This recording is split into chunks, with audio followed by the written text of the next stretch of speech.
I'm Tracy Garcia, and I'm so glad that you're here. This is an under 30 practice for our hips. So let's grab our yoga blocks, maybe a towel, a half roller, soft half roller, to allow those hips to really feel supportive in your practice today. So let's come on down. Let's see what we can learn from just our seat. And if your ankles are not happily crossed, notice if you can just connect with those footprints instead. So if we are sitting and we're feeling our sitting bones active, where are we with our hips? Are we rounded in our posture? Or are we moving where our frontal hips are more of a tilt positioning to help with space in the low back? So it is like the yin and the yang for the upper back. So that's where I want you. And find your breath. Find your breath as maybe using some feedback of your hands to invite the chest forward. Notice if when you close your eyes, if you can erase all of those things to do from your to-do list, like you're erasing the slate clean, for you to be present in the moment and allowing you to shift from fight or flight into rest, recover, and repair. Allow that breath to roll up to that heart space, maybe into the throat, to the top of the crown. And on the exhale, can you sense that breath traveling down the length of your spine, up the front, and down the back? Maybe giving it a sense of color to your breath as you allow it to roll in and allow it to roll down and out. Letting go of anything that doesn't give you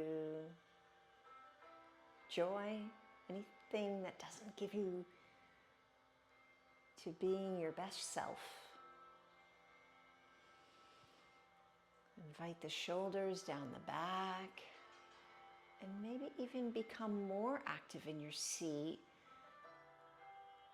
as you energize those knee bones to reach the corners of the room, flexing at the ankles. Truly sensing those lower belly muscles to come to life. Being with your breath is your lifeline. It's your life force. It's being in the present. Such a gift to being in the present.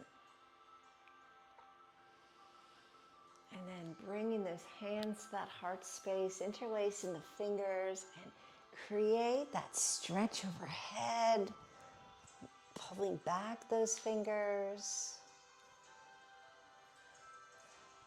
And then adding the left hand to plant, right arm reaches, and then just spread it on open. Spread out those fingers as well as the heart space and the chest to move forward as you wrap those backs of the arm bones to land that right hand, pedaling out the palms, pedaling out the hands.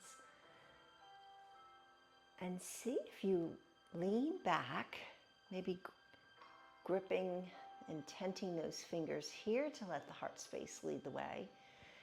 Sense your core as you bring the hands back to the heart space. Interlacing those fingers, reach overhead. Whatever time of the day it is, giving it a good old-fashioned stretch. We don't stretch enough, and not just stretching in one direction, but really being integrated in your connection to the floor, to your earth. As you land that right hand, outstretching the left, and feeling the vibe of energy and flow moving throughout the chest, the arm bone, as we land that left hand, pedaling it out and gripping all 10 fingers to tent. The tips are tented. See if you can find some breath here. Is it the same color? Has it changed? And we're gonna just unload the hands and take a bow. Let the heart lead the way. And we're gonna reach for those insteps, tops of your foot, the bottom of your foot, and I want you to start massaging the footprints, especially into the eye of the foot. And I want you to squeeze the toes and open. This is a direct connection to your hips themselves. They are always grounding down to communicate with our hips. And sometimes those grounding reflexes and cells need to be stimulated. So give your foot some love. Stretching out that big toe. And then on the inside edge of the leg, stimulate the tissue that resides from the inside of the ankle bone and then all the way up. And then switching feet. Stretch it out. Eye of the foot, I'm squeezing and opening. And I'm milking the fluid so it can help my hips. Feel the love.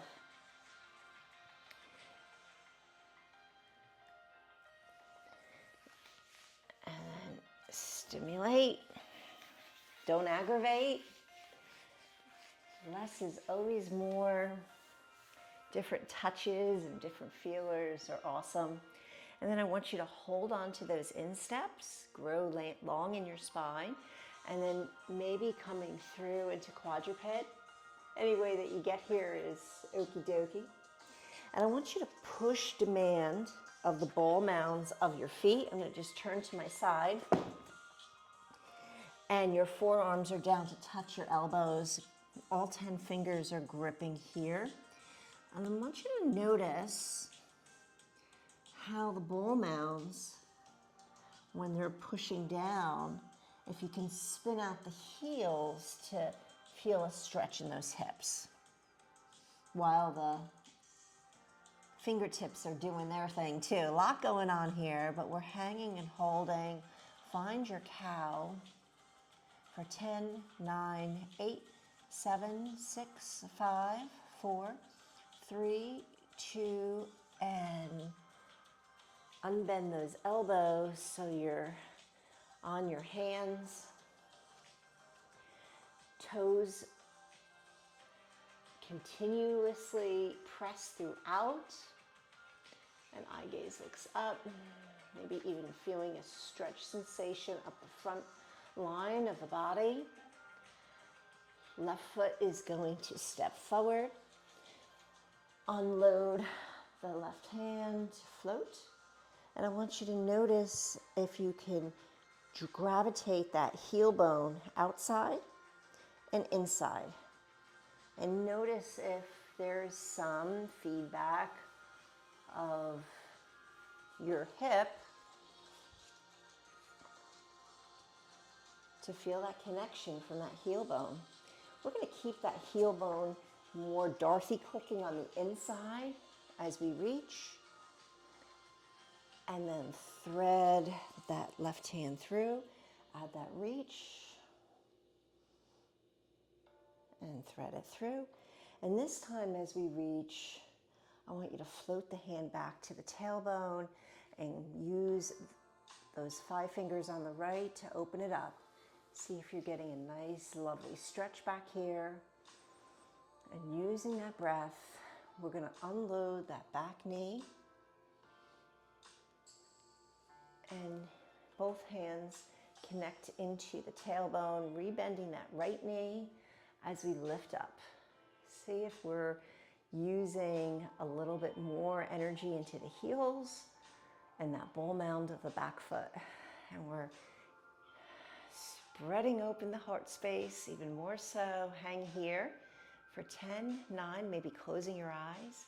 8, 7, 6, 5, 4, 3, 2, 1. Warrior 2. And go empty and heavy as we push forward. That heel bone pushes towards you and the back bulb of the foot presses towards the heel to dome those arches. Reversing that warrior 2 and adding a variation. We're on that heel bone once again. And then pivot on the back ball mound of the foot, landing both hands to the inside into lizard. All 10 fingers are pulling back here. We're on the inside again of that heel bone. Sometimes we're on the inside, sometimes we're on the outside. But just holding, can you feel that connection moving into the hamstrings, into the hip? The magic is the hold. Spread open those left toes. Find that cow back. Both hands are going to plant. We're going to step that left foot back into plank and drop the knees and the tops of the toes. Spin those arm bones as the heart leads the way. Baby cobra. All 10 fingers are pulling back and into sphinx. Forearms are down. Find that cow back. All 10 fingers are pulling back. Feel that stretch up the front. Triceps are active. And I'm going to bend my knees, or actually lift up my hips as I bend my knees, backing the arms back. Baby cobra, big toes together. Fingertips are growing wide, and maybe even feeling active in your child's pose to kind of use those shin bones to push down to reach those knee points to the corners of the room. Getting some stretch and happy into those hips. And as we come up, we're lining up our knees to the elbows, elbows to knees, toes touch down. And as you push into the ball mounds of the foot, can you spin out the heels, invite the shoulders down? And maybe the side that we just did might be a little bit more with ease. And holding, finding your focused breath. As you come back into cow, extending those elbows. Active in those ball mounds of the foot, stepping the right foot forward, floating that right arm up. You could always using blocks, but notice where that heel bone is. It slides and glides from side to side, depending upon what force and mechanically where our bones are lined up, threading it through. I'm going to keep it on the inside edge of the heel bone, and I'm using my toes to grip. Feeling the love. Add that reach. And then as you hold, find that tailbone, gripping all 5 fingers to pull you back, lengthening. Maybe hovering that knee. I'm pushing big demand at the ball mound of the back foot, big demand of the heel to press away. Coming into warrior two. And then float forward to back, maybe lifting up the toes. Stretching the inside edge of those inner thighs. Reverse it. Dome those arches of the footprints. Variation.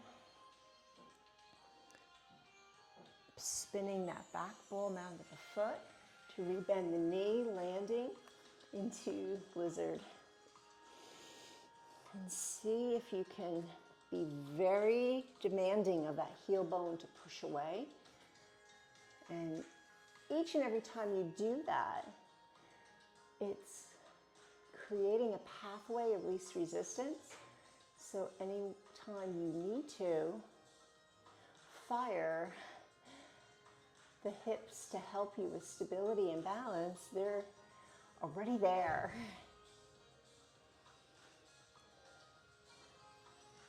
I'm gonna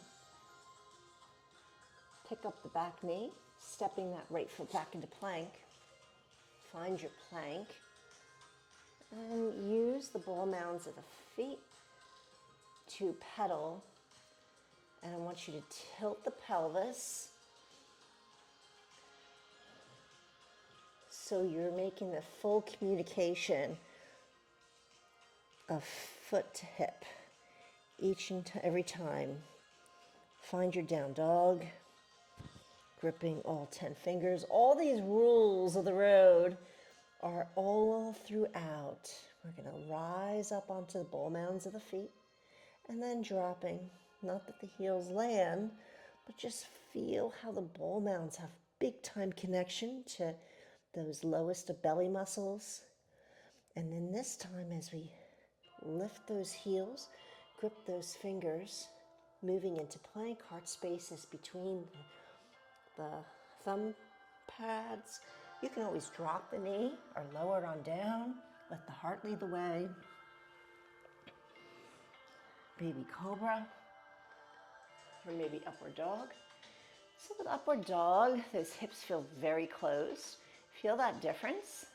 But if we were to rebend those knees and go back into child's pose, it just allows that tissue to be a little bit more compliant and moving in all different facets of direction.